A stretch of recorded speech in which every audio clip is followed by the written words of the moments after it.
My ex-husband's abusive wife called my daughter a spoiled bratty princess who needs correction and smashed the cake on her face. Now my ex-husband is running back to me. My husband and I divorced when my daughter was 3. He then remarried with one of his coworkers, Marion, and they had a son. My daughter's birthday is in 9 days. I reviewed with my daughter things for her birthday, like the theme and the cake. But when we were going through the guest list, she looked anxious. When I asked what was wrong, she told me that she did not want to invite Marion. I asked her why, and she explained to me that Marion would make weird comments sometimes around other parents or to her. For example, when Marion would pick her up from her dance lesson, she would hear Marion say things like, "That is why I prefer boys. Girls only like pink and tutu," calling her a brat, and other things. She also told me that every time her brother would do something to annoy her, like breaking her toys, calling her names, or starting a fight, Marion would always defend her son and punish her every time and say, "Boys will be boys." I asked about her dad, and she said that she does that when her dad is around, but he is always in his office, so it is like a free pass. Later on, I called her father. He asked for the date of the party. Her real birthday is a school day. I told him that his wife was not invited, and I think I was in loudspeaker because I heard Marion screaming at me saying that I was destroying her family, which completely makes no sense to me, so I hung up. I met my ex for lunch alone. I explained everything that my daughter told me. At first, he was defensive and told me that she was overreacting. I replied that even if that were true, his relationship with his daughter is at risk. I gave him a choice: fix the problem, or I go back to court for more custody. Friday, when I came to pick my daughter up at his house,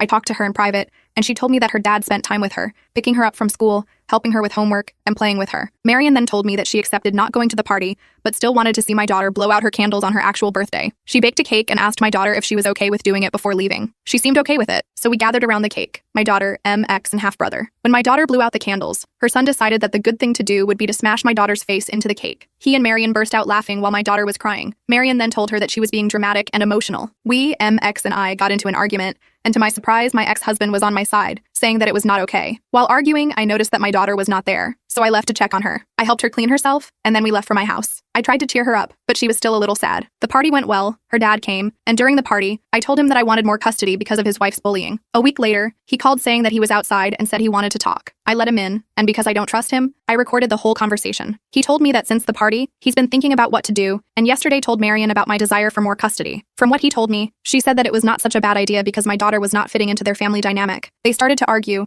and at one point she just started cursing me and my daughter. Apparently, I am a sneaky B-word who is bitter about her affair with my ex-husband. She described my daughter as a spoiled, bratty princess who needs correction. And now, he has to choose between which woman he loves the most. This is where he had the click. He left the house, drove around, and then showed up at my place. He is going to stay at a friend's house to think about his relationship with Marion. Our daughter will stay with me during the week and visit him on the weekends. I told him that if he's going to get back together with Marion, I am continuing with full custody. But if they divorce, it will depend on his custody of his son, because I don't want him around my daughter. He agreed.